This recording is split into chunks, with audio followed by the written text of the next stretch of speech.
14 cadets are working right now toward becoming new state game wardens. A Conservation Officer Academy began May 4th at Camp Ripley and is expected to wrap up on August 18th.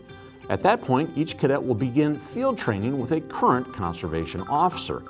That will last 16 weeks, with the new officers then assuming their permanent stations around the firearms deer season.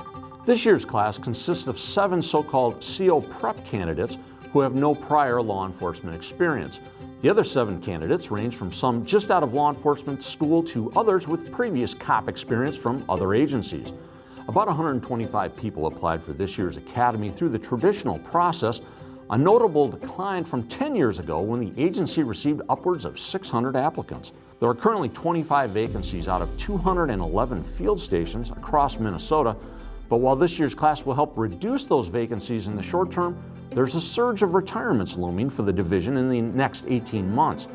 Unfortunately, it's doubtful there will be an academy next year. Since 1993, the DNR has used Nelson Hall at Camp Ripley for CO academies, but the National Guard says it needs the space, so the DNR is looking for an alternative facility. By the way, you may have noticed that cuffs and collars has been missing from the past 2 print editions of Outdoor News. That's because most Minnesota DNR enforcement officials have been stationed in the Twin Cities to assist with the recent protests and riots.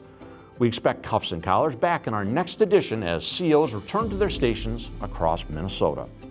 For Outdoor News, I'm a newly shorn Rob Drieslein.